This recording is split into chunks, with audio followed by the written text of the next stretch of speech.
বড় লক্ষ্য অর্জনে সাফ অনূর্ধ্ব-20 নারী চ্যাম্পিয়নশিপের প্রস্তুতি শুরু করেছে বাংলাদেশ। সংক্ষিপ্ত ছুটি কাটিয়ে হেড কোচ পিটার বাটলারের অধীনে অনুশীলনে ফিরেছেন নারী ফুটবলাররা।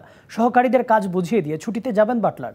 বাফুফের সাথে 31 ডিসেম্বরে চুক্তি শেষ হবে তার, তবে দলের সাথেই থাকার আগ্রহ এই ব্রিটিশ কোচের। দ্বিতীয়বার নারী সাফ জয়ের রেশ কাটতে না কাটতেই কোচ পিটার বাটলারের কাঁধে নতুন দায়িত্ব। 11 ফেব্রুয়ারি থেকে ঘরের মাঠে সাফের অনূর্ধ্ব-20 চ্যাম্পিয়নশিপ, তাই দলকে প্রস্তুত করতে কাজ শুরু করেছেন সাফজয়ী কোচ পিটার বাটলার। সাফে চ্যাম্পিয়ন হওয়া মেয়েদের কৃতিত্ব, আমি শুধু গাইড করেছি ওদের। যাই হোক, সামনে আরও একটা মিশন, এখন সেদিকেই মনোযোগ দিতে চাই।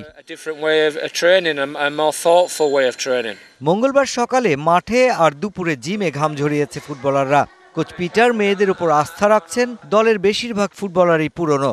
তবে বুধবার বিকেএসপি থেকে যুক্ত হবেন কয়েকজন ফুটবলার।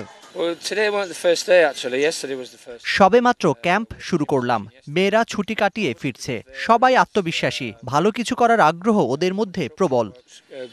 নগদের সর্বোচ্চ বার 167 টাকা রিচার্জে পাবেন 1 লাখ টাকা পুরস্কার। আরও আছে প্রতি সপ্তাহে পুরস্কার ও ক্যাশব্যাক। বাফুফে এলিট একাডেমির জন্য আনা এই ব্রিটিশ কোচকে নারী দলের দায়িত্ব দেয় বাফুফে, যে দলটি পেয়েছে দারুণ সাফল্য। তাই এই দলটার সঙ্গেই থাকার আগ্রহটাও বেশি বাটলারের। যদিও বাফুফের সাথে 31 ডিসেম্বর পর্যন্ত চুক্তির মেয়াদ এই কোচের। দেখুন, এখানে কাজ করেছি, কিছুটা সফলতাও পেয়েছি। যতটুকু বুঝি আমার কাজে বাফুফে খুব বেশি অসন্তুষ্ট নয়, আর আমারও কাজ করার আগ্রহ আছে। এখন দেখা যাক ম্যানেজমেন্ট কি সিদ্ধান্ত নেয়।